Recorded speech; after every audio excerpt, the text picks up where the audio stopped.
ప్రజాస్వామ్య సమానత్వ విముక్తి వర్ధిల్లాలి ప్రజాస్వామ్య సమానత్వ విముక్తి జిందాబాద్ ఐక్వా జిందాబాద్ జిందాబాద్ జిందాబాద్ ఐక్వా జిందాబాద్. అఖిల భారత ప్రజాతంత్ర మహిళా సంఘం 14వ జాతీయ మహాసభలు ఈ నెల 25 నుంచి 28వ తారీఖు వరకు హైదరాబాద్ నగరంలో ఆర్టీసీ కళ్యాణ మండపంలో జరగబోతా ఉన్నాయి. ఈ మహాసభలు జయప్రదం చేయాలని దేశవ్యాప్తంగా మహిళా సంఘం గ్రామ కమిటీలు ఉన్న ప్రతి చోట జెండావిష్కరణలు చేయాలని కేంద్ర కమిటీ ఇచ్చిన పిలుపులో భాగంగా ఇక్కడ ఐద్వా రాష్ట్ర కార్యాలయం ముందు జెండా ఆవిష్కరణ చేసుకోవడం అనేది జరిగింది.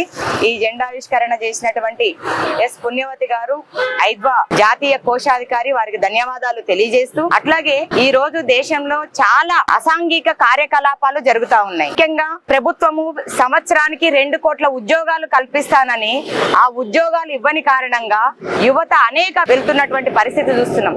దొంగతనాలు జరుగుతున్నాయి, దోపిడీలు జరుగుతున్నాయి, మద్యం ఏరులై పారుతుంది, డ్రగ్స్ మత్తు పదార్థాలు విచ్చలవిడిగా ఎక్కడ పడితే అక్కడ దొరుకుతున్నటువంటి పరిస్థితి ఉంది.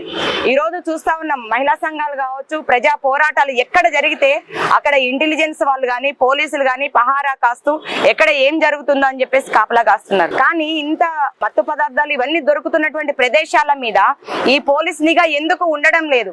పోలీస్ నిఘాలో ఉంటే ఈ రోజు ఇన్ని దారుణాలు, ఇన్ని అత్యాచారాలు, ఇన్ని రకమైనటువంటి రేపులు కానీ, అదే రకంగా ఇంత సమాజం భ్రష్టు పట్టేటువంటి పరిస్థితి ఉండేదా అని చెప్పేసి కూడా మేము మహిళా సంఘంగా ప్రశ్నిస్తా ఉన్నాం. జరగబోయేటువంటి ఐద్వా జాతీయ మహాసభలలో మత్తు పానీయాలు, మత్తు పదార్థాలు, డ్రగ్స్, అశ్లీల చిత్రాలు ఇవన్నిటి మీద కూడా మా మహిళా సంఘం ఒక చర్చ చేయబోతా ఉంది. వీటి మీద ప్రభుత్వం వెంటనే చర్యలు తీసుకోవాలి.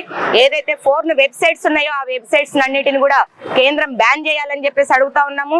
అట్లాగే దశల వారీగా మద్యాన్ని నియంత్రించాలనేసి, డ్రగ్స్ ను కంట్రోల్ చేయాలని చెప్పేసి కూడా అఖిల భారత ప్రజాతంత్ర మహిళా సంఘం డిమాండ్ చేస్తా ఉంది.